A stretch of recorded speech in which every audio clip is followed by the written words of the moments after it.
Hey guys, Pie Guy Rules here, and what time is it? It's time for some more Adventure Time Catch Up Season 5. Um, so let's review some more Season 5 episodes. I'm also going to be doing something fun with this video. See if you can tell what it is. Shhh. Which is an episode where Finn and Jake decide to just not talk for a day, or, as long as they can. And BMO's all like, whoa, you can't talk, so you must be Finn and Jake imposters. They have bad posture. Um, but yeah, it's a silly plot. And that's what I like about it. Kind of like Up a Tree, although I wasn't really a fan of Up a Tree. I like that the plot is really kind of constructed from Finn and Jake's imagination and just wanting to have fun. There really isn't anything at stake here. Finn and Jake are just being quiet for fun. And they do a lot with the medium. They do a lot of good visual humor. They have great soundtrack cues and stuff to kind of help the silence along. There's a song in there that BMO plays. Um, and the cards, of course, they both have the funny cards that are either really convenient or really inconvenient depending on what the joke is. Sometimes they'll have a card that's very specific to what the other person says, and sometimes they'll have a card that makes no sense but they don't have anything better, which I like, which is funny and sweet. And I like how all of Finn's cards are like complimenting Jake, and Jake made cards like very specifically for conversation, like asking how the food is. There's a lot of nice little touches in this episode. They don't leave the treehouse. It's almost a bottle episode. We see the outside a little bit, but it's like the episode is kind of contained in the one place. And even specifically, we get to see kind of between the walls, and they do a lot of interesting things with that, with these little creatures that, again, remind me of Up a Tree. The episode kind of calls back to that a little bit, in how Finn kind of wanted to make the challenge for himself. And even for the fact that there is like no stakes, the stakes are the person will be disappointed if they lose, which I like that. That's also sweet and kind of realistic too if you have a challenge with your friends. Um, there is actually the threat of the bikini babes that come in and beat up Finn and Jake, which are really random. I like how it's just like, oh hey, yeah, BMO invited these bikini babes over to dance with. Duh, that's what he does on Tuesdays. Um, it, it's a silly episode. There's nothing really that crazy about it. It's kind of a concept in that Finn and Jake are quiet, but it's not like they're silent the entire episode. They do talk in it, a little bit, and BMO talks and the Bikini Babes talk, so it's not like it's a silent cartoon or anything like that. So yeah, it's just a very low key episode. What else do I have?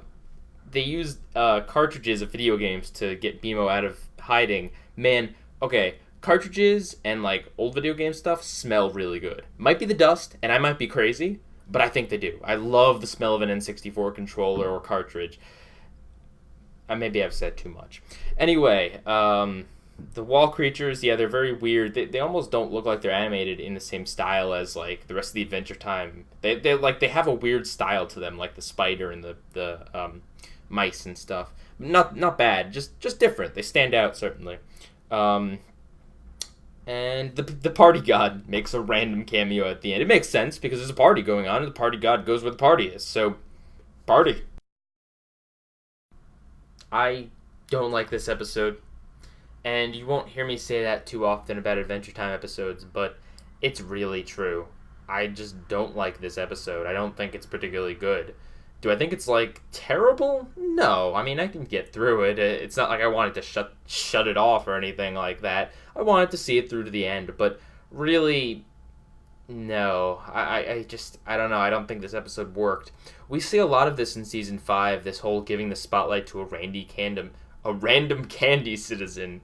Try saying that 5 times fast. Random candy citizen.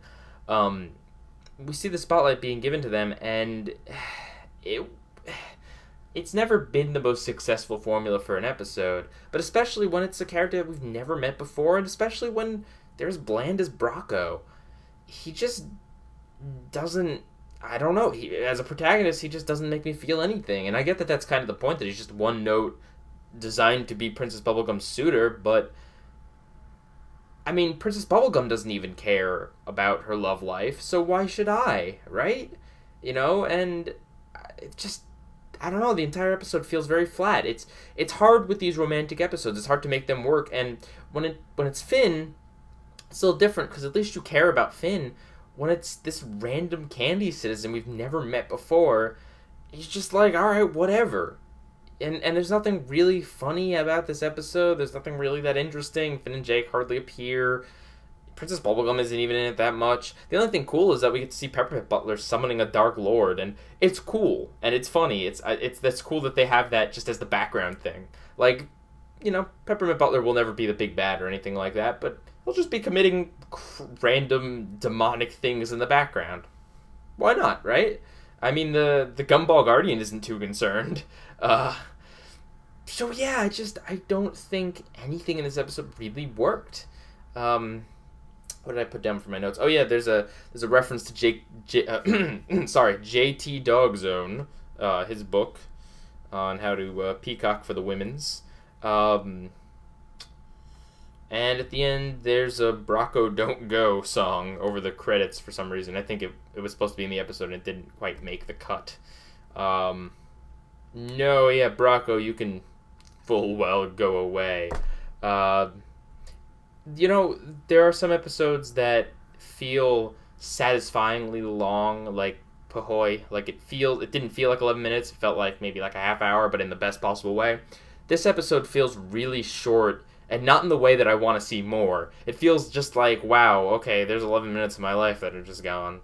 And again, I don't mean to be too harsh on it, because it is still enjoyable, but I mean, would I ever want to watch it again, particularly? Nah. If I'm watching through the series, I'll probably watch it. But if I'm picking around my favorite episodes, oh, yeah, this one's going to be skipped. I would probably have to say this is one of, if not my least favorite episode of Adventure Time. Certainly, in my opinion, one of the worst of Season 5, if not the worst. So, yeah, one of the worst episodes ever of Adventure Time.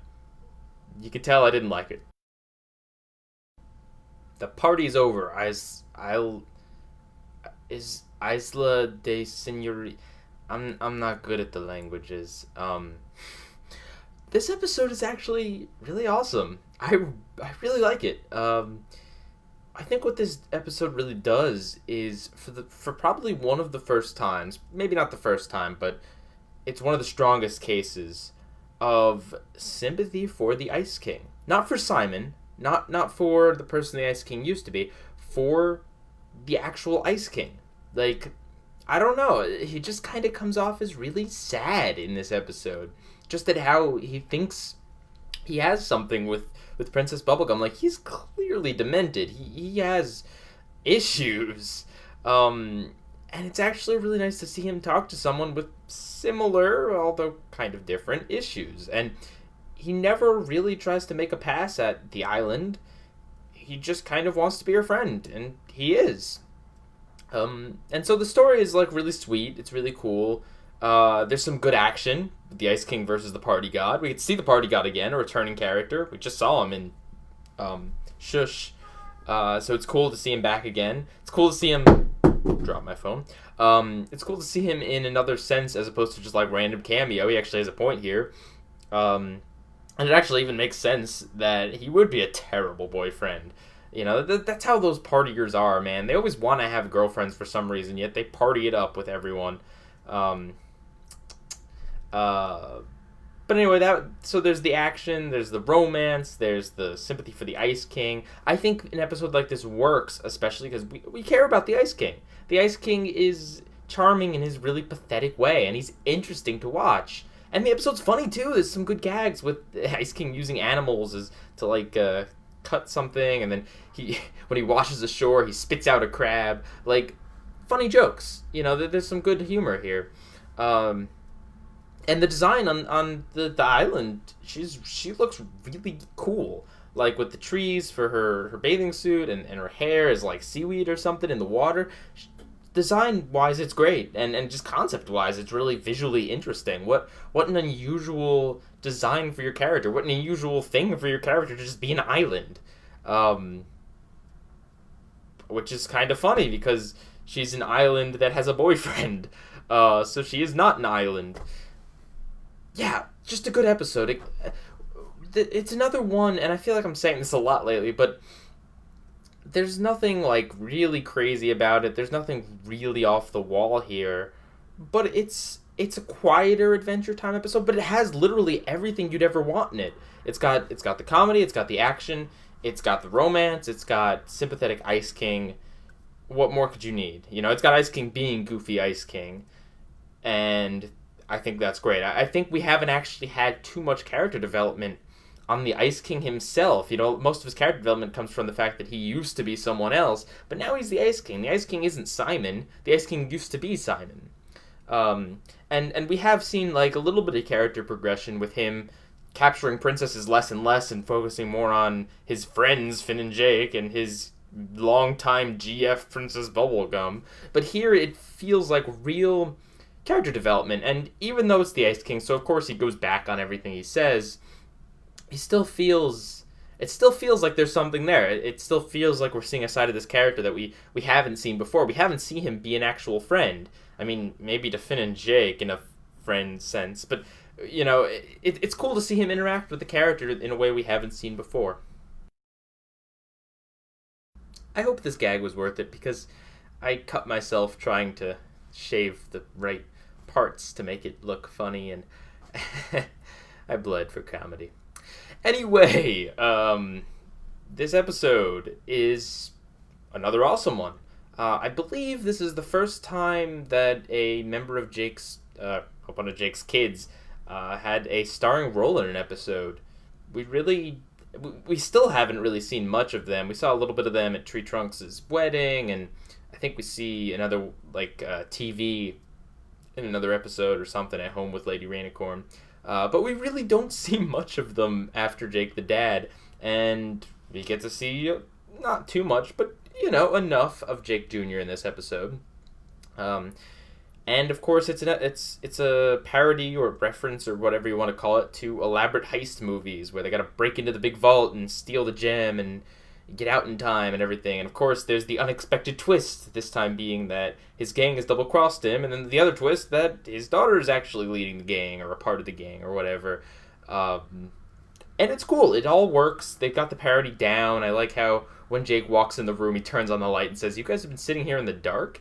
Because that's like something they do in movies, have a dramatic reveal like that. But yeah, logistically, were you guys just sitting in the dark? That's stupid. They got the whole, like, every member of the crew has a talent and everything. All the designs and like, character traits of all of Jake's old crew are really cool. Like, they're all visually interesting. They're all unique and just really cool. I like that the final vault is kind of shown from one perspective, panning. Oh, the cops must be the banana guards. But it scrolls like a video game or something, and really this is like one of the few times we get to see Jake be really awesome on his own. We don't get to see it too often. I mean, we don't get to see him be awesome like really too often either. I mean, the thing about Jake is that he's like not particularly motivated a lot of the time, or when he is, he's motivated about as much as as lets him keep on level with Finn. But I mean, thanks to his stretching powers, he could, technically speaking, like, do a lot more than Finn ever could hope to with the sword. But he's just not particularly motivated, or maybe just doesn't have the energy. But in this episode, because it's his daughter on the line, you really see him go crazy here. You see him just like be super determined to get the crystal, and then once he finds out his gang has betrayed him, he goes bananas on them. Like, the chase scene is awesome. So yeah, it's got action down. It's a really cool episode for Jake. It's cool that we get to see his daughter again. There's the twists, of course, and they might be slightly predictable, but it wouldn't be an elaborate heist if there wasn't the crazy twists or something in the plan going awry, right? So it kind of had to be there like that. And there's even some pretty funny lines, like Tiffany. Okay, Tiffany in general is really funny just because his voice is that of like a little girl, like and so everything he says is just really silly. Let's see. They splash a banana guard with banana milk, and he's like, "Oh, the forbidden flavor! It tastes so good," because it's like banana cannibalism, as it were. Oh, and I should mention that Jake Jr. is Mabel from Gravity Falls. I think sounds exactly like her. So I'm gonna go ahead and say yeah, it's her. And I feel like people would be mad if I didn't say that. So yeah, just another really good episode. I like it because it's got a style. It's perfectly parodying a style, but it also stands pretty well on its own right, and it's just got everything right in the right places. Good episode. Another 5 more Graybles. Kind of odd that they would do 2 Grayble episodes in the same season, right? Like, they're interesting kinds of episodes, but you really don't want to have too many of them. And it's cool that they're making it a recurring thing, but yeah, I would probably regulate it to maybe 1 a season, if that. Or heck, maybe it's just going to be a trilogy and we'll never see it again. I'd like to see another style story like this. Maybe, once a season. But yeah, this one, they definitely do mix it up because they're aware that, I don't know, they're aware that they've already kind of gone to the Graybles this season. And they have the the cameraman not want to listen to some Graybles, rather watch a birdhouse, and then I mean the whole setup is kind of cute. How they got to see a birdhouse, and the birdhouse is in the background, and by the time you get back to the birdhouse, you've already forgotten that that's why we're watching the Graybles in the first place. It's also interesting that he doesn't say what the theme of the Graybles are. If you haven't figured it out, and I'll admit I just looked it up.